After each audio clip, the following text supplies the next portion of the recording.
I was married when I was 37 years old, but my wife was the worst. My family was quite poor, and although I received a lot of love, we struggled financially. I went to a university on a scholarship and used the knowledge I gained there to start my own company at the age of 25. I've been working hard on my own ever since. After 10 years, and when the business became more stable, I decided to hire a part-time staff member to handle the administrative work.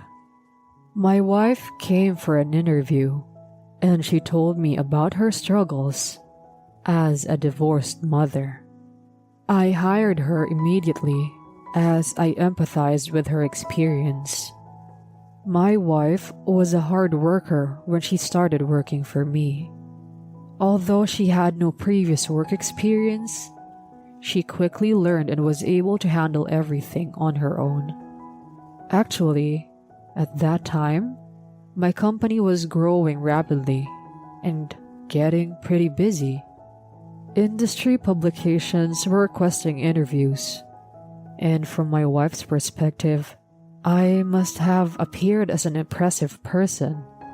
How could I not be happy to be respected, and respected without having to hide it? As time passed, my wife and I became gradually closer. Until that time, I was simply struggling to survive, and I had no time or energy for a romantic relationship.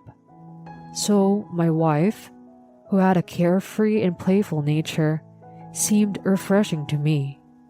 During that period, my wife was working harder than ever, but she suddenly expressed a desire to get married.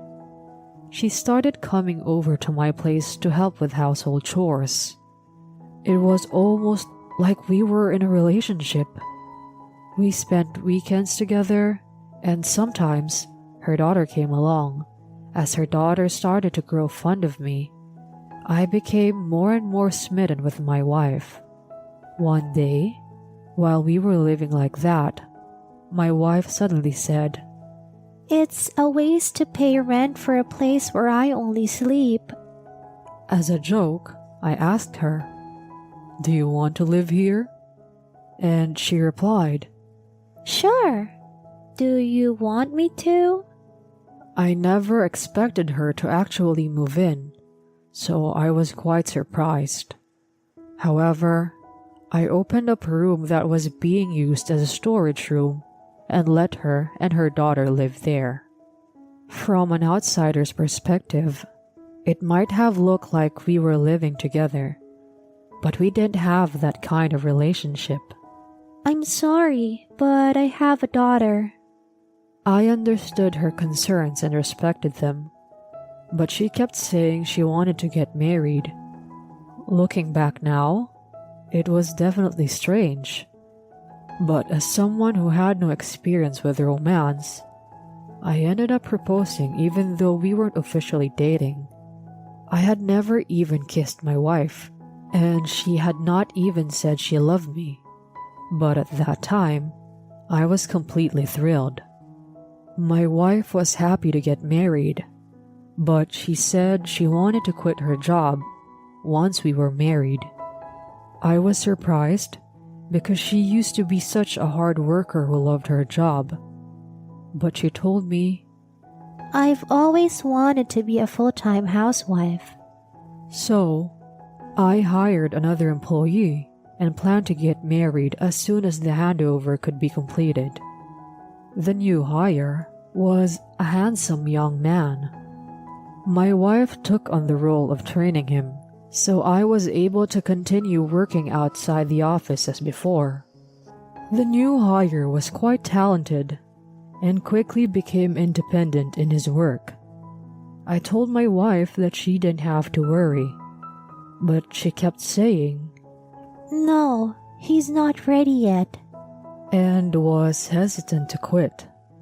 One day, when I came straight home from work, I found out my wife started working overtime.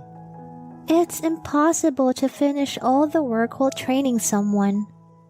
Although I felt sorry for her, I went to pick up our daughter from daycare and ate dinner together at a family restaurant.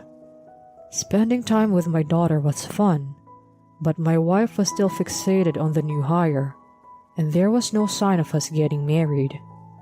One day, I finally said, "The new employee is ready, and we should get married soon." My wife became irritated and said nothing. In a moment of frustration, I said, "All right then, let's forget about getting married. Sorry, but could you move out soon?" I heard her say, Why would you say that? Don't you like me? but after a while, she suddenly said, Okay, let's get married next month. With that, our marriage was decided, and I told the new hire about it. He was quite surprised and asked, "Huh? Were you dating her while you were the company president?" He seemed a bit pale, which made me wonder. But with all the preparations for the wedding, I became busy and soon forgot about it. Eventually, my wife and I were able to get married without any issues. Afterward, as promised, my wife became a homemaker. But the moment she did, she stopped doing anything at all. She used to be such a hard worker at the company, and she used to do the housework, but now she doesn't do anything at all. I wondered if I was just tired from working so hard all this time, so I didn't say anything. However, my wife, who doesn't even cook proper meals, started making me packed lunch boxes every day. The packed lunches were made for me and the new graduate. I was so happy to have her make lunch for us, but I was curious why she was making 2 portions. I'm also making lunch for my daughter. Besides, the new graduate lives alone, and if he eats only at convenience stores or restaurants, he will not be well nourished, and money will be tight, right? She said, laughing. I couldn't quite understand it, but I thought my wife was kind to care about the new employee as well. And I didn't say anything more because I was afraid that if I complained, she might stop making us lunch boxes. But after a while, I started to get diarrhea every time I ate my wife's packed lunch. I thought it was because there was too much fried food, so I asked her to make changes. But the new graduate wants to eat a lot since he's young, she said, and didn't make any changes. I thought, is the new graduate a higher priority than me, her husband? But it's true that the new graduate doesn't seem to have any problems eating the same lunch as me every day. So maybe it's just my own health that's the issue. I should have gone to the hospital sooner, but work was still busy and I couldn't find time to go. I ended up taking over-the-counter medicine that my wife had bought for me to alleviate my symptoms. Although my wife seemed to be somewhat concerned about me, it felt like she wasn't really taking good care of me. After some time had passed since our marriage, I started to become concerned about the lack of intimacy in our relationship. So I decided to take the plunge and said, "We're married now, and I want us to have a child." However, my wife responded, Having a child is really hard both physically and emotionally. We already have a daughter, so we don't need another one. I was sad when she rejected my request.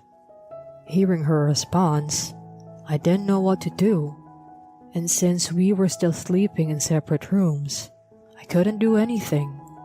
Looking back on it now, she had said she wanted to be a housewife, but she had never told me she loved me. As someone with no prior relationship experience, I was blinded by my excitement and didn't see the red flags.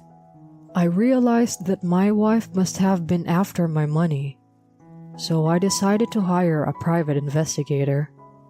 She seemed to have let her guard down completely, and a lot more than I expected came to light.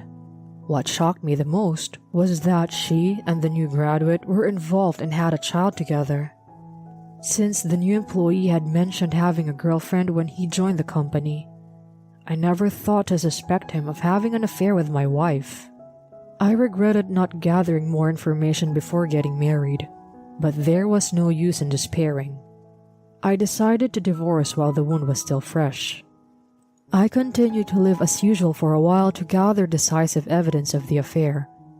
But one day during lunch break, something happened. As usual, I took out 2 lunch boxes, but the new employee picked up my lunchbox.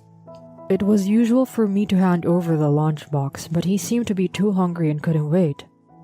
For a moment, I remembered my wife's usual reminder. Make sure you don't mistake it for someone else's lunch. Since the contents of both lunch boxes were the same, I thought it didn't matter and continued eating without saying anything. But suddenly, the new graduate said he had a stomachache and rushed to the toilet. I continued eating, thinking that sometimes strange things happen. But strangely enough, my stomach was fine that day. When I realized it, my spine froze. I understood the reason why my wife, who never did any household chores, only made my lunch. It was a shock to realize that my wife disliked me so much, but there was no point in confronting her with any evidence. However, I couldn't help but wonder if she was underestimating or just plain stupid. You ate the wrong lunch today, didn't you? I told you not to mix them up. How did you know? Did you ask the new employee? When I asked her that, she fell silent awkwardly, and I almost laughed. On the next day, I stopped eating lunch with the new employee and began throwing away my portion. As a result, I felt lighter, slept better, and no longer had any stomach problems. So, I hurried to get a divorce. When the detective agency investigated and discovered that my wife and the new employee had made me ill in order to take over the company and possibly collect insurance money, I was shocked but had no regrets. My wife seemed to realize that I wasn't eating lunch anymore, so she began avoiding me and staying holed up in her room. But my daughter would come out on her own and say, I want to eat Daddy's food. I wanted to divorce my wife quickly, but I didn't want to leave my daughter with such a woman. When we got married, I had adopted our daughter, so I was thinking that I could prove her mother was neglecting her. I might be able to take custody, but then something happened. On that day, I was on a business trip when I received a call from my daughter's kindergarten, saying that my wife didn't show up to pick her up and wasn't reachable. Sensing that something was wrong, I arranged for my daughter to stay extended daycare and headed to my company. As I had suspected, the office was in disarray and the safe had been opened. I had anticipated this situation and was relieved that I had not put anything in the safe. I picked up my daughter from extended daycare and went home. Her room was empty except for her daughter's clothes. All my valuables were in my room, which was locked, so they were safe, but the kitchen and living room had been ransacked. I called the police to take fingerprints. I thought that if we could find his fingerprints, as the new graduate had never been to my house before, it would be good evidence. Later, the police took the new graduate and my wife into custody. It seems that the private investigator tipped off the police. In the end, nothing had been stolen, and since my wife left the new graduate into the house, it wasn't considered a burglary, but for the time being, it was enough to have both of them in custody. I was able to claim compensation from both of them and obtain custody of my daughter. It seems that my wife also used my daughter as a tool to get close to me. The new graduate doesn't want children, and raising a child takes time and money, you know? I'll give you my daughter. I felt angry at my wife's words. but I didn't argue back because I didn't want my daughter to have any lingering attachment to her mother. Currently, I'm doing my best as a single father. My daughter, who is now in elementary school, seems to have no desire to meet her mother and is living her life full of energy. As for me, I absolutely don't want anyone to know about what my ex-wife said, and I just hope that we can continue living a peaceful life like this. The following story is about the wife of a long-distance truck driver. My name is Luke. I'm a 38-year-old long-distance truck driver. Due to the nature of my job, there are times when I can only be home for 1 or 2 days a week. But on my rare days off, I make a point of spoiling my wife and showing her how much I care for her. Ivy, I love you. I love you too. Maybe it's because I'm tired from work, but just a kiss is getting me going. Aw, not yet. Why not? I can't wait any longer. Come on. Don't be too eager. The night is long, you know. At this rate, you'll fall asleep right after we're done. Oh no. My desire is building up so much that I'm becoming selfish. Intimacy between husband and wife is about both of us feeling good together. In order to achieve that, we need to prepare ourselves properly. Hey, do you want to lick me like a little doggy?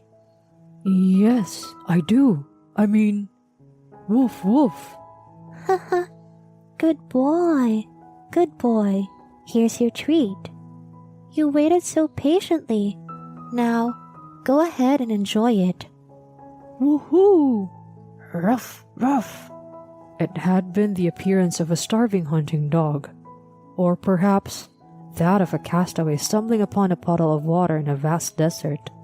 Right before my eyes was a lake, a clear and pristine oasis, overflowing with fresh spring water. What's more, beyond the thickly overgrown grasslands lay a premium ingredient, an oyster, waiting to be harvested. It's amazing to think that such a lake could hold such an ocean delicacy. Nevertheless, one must make the most of the situation when given the opportunity. When it comes to a meal, my motto is to enjoy it until the very end. So let's dance and feast on these delicacies while they're still fresh. Huh?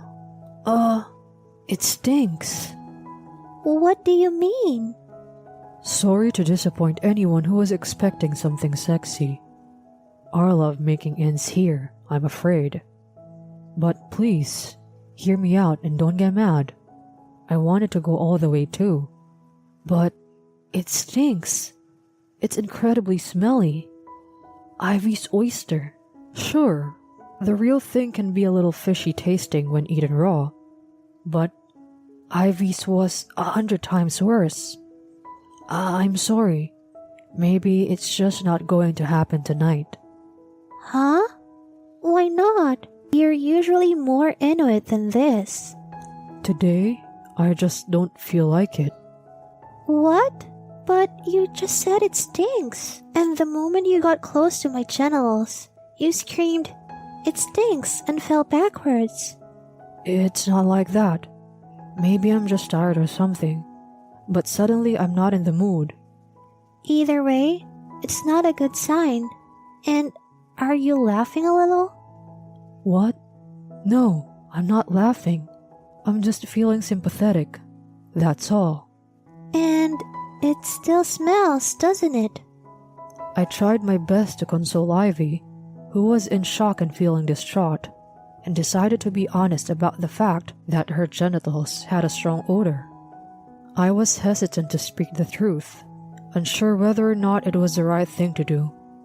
But to be completely frank, it was already at the level of environmental pollution. Riding on a train, it was so bad that it could have caused a gas leak emergency throughout the entire carriage. Not just the person sitting next to her. You're a housewife, and nowadays, you can do most of your shopping online, so it's no wonder you didn't realize until now. What? I'm so embarrassed. It's okay. Don't beat yourself up about it. There must be a reason behind the odor. If we can figure out the cause, I'm sure it can be treated. Really? Yeah, so let's go to the doctor's tomorrow. Don't worry, I'll come with you. And so, the following day, Ivy and I went to the gynecologist together. But what awaited me there was an even crueler truth than the odor coming from my wife's genitals. It's chlamydia, isn't it? Chlamydia? It's a type of infectious disease caused by a pathogen. Why did my wife get infected with such a disease? She wears a mask all the time, and she's always washing and sanitizing her hands. Well, the disease is transmitted through a sexual activity between men and women. What? But, sir, you don't seem to be infected. Forgive me for asking, but does your wife work at a nightclub or something? What? According to the doctor, the infection rate of chlamydia through sexual activity is 30 to 50% per encounter. It's important to emphasize that this is not the overall probability, but rather per encounter. If you engage in sexual activity once, there's a minimum 1/3 chance of infection. So, if you do it 10 times, there's a 99.26% chance of getting infected. By the way, this disease can also manifest in the throat, not just the genitals. Since we engage in such activities, the risk for us should be doubled. By the way, if you get infected with the disease, does it show symptoms right away? No, there's an incubation period of 1 to 3 weeks. From what I've heard, the symptoms appeared yesterday, so it's likely that the infection occurred within the past 1 to 3 weeks. 1 to 3 weeks? Ah! If you're a perceptive viewer who witnessed my eagerness at the beginning, you might have already guessed it. But, actually, the period during which I lived a celibate life wasn't just the 1 week when I was working as a long-haul truck driver. In reality, I've been neglecting my intimate duties with Ivy for weeks, even last week and the week before that, for some reason or another. On the way back from the hospital, I asked Ivy about it frankly. Are you cheating on me? What? What are you talking about? Of course not. Then, why are you so flustered? Because you said something weird, Luke. I was just surprised. Oh, I see. Ivy's behavior is definitely suspicious, but there is no evidence that my wife is having an affair. On the other hand, I have to leave home again for 5 days starting tomorrow, and there's a chance the evidence could be destroyed before I even have a chance to look for it. However, my worries were unfounded, because the culprit, the man who had an affair with my wife and gave her the disease, was easily found afterwards. Oh, hello there. Are you two out on a date today? Oh, hey there, Ethan from next door. Are you heading to work now? No, I just finished my night shift and today is my last day. So I came to have a leisurely lunch. How about you? Ah, gotcha. Well, we're just enjoying our day off. Hey, Ivy, you should say hello to our neighbor too. Oh, hello. Hello there. Sorry to bother you, Ethan. Can I ask you something? Oh? Yeah, what is it? You've been fidgeting around your groin for a while now. Do you have an itch or something? Oh, sorry. It's just a rash, yeah. It's probably a heat rash. Haha. Is Ivy also scratching her groin? Does she have an itch? What? Was I scratching? Oh no! I'm embarrassed to do that in public. Ethan? Yeah? How about having a tea at our place right now? We'll be your hosts. Huh? That's a bit. Ethan, didn't you say earlier that you just finished your night shift? It would be a bother, right? Come on. It's fine.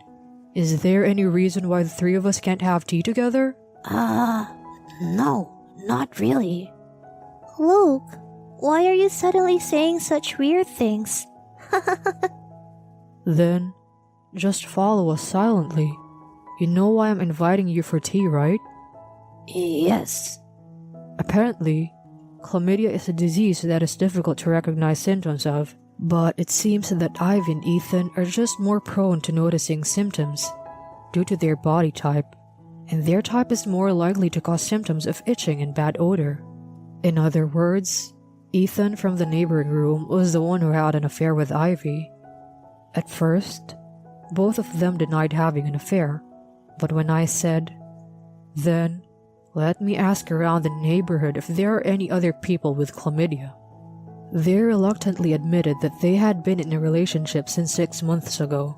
Well, in any case, we've been living a life of hardly ever going out lately, and in this day and age where rumors spread easily around the neighborhood, it was almost certain from the beginning that Ivy's affair partner was someone close by. It was almost certain from the beginning. When I come back next time, I'll consult a lawyer. Pack your things then. Yes. You should also prepare for the possibility of being sued for compensation. Just so you know, we know where you work, so running away is pointless. Understood. The tea party that day was enveloped in an indescribable tension and foul odor. And a week later, I submitted divorce papers to the city office and demanded compensation for adultery from Ivy and Ethan. It's like turning a blind eye to one's own wrongdoing or covering up a scandal. In the case of these two, they couldn't hide their foul genitals. Well, one could say that those two, who were rotten to the core both in their character and physicality, were a perfect match for the outcome that awaited them. Thank you for watching until the end.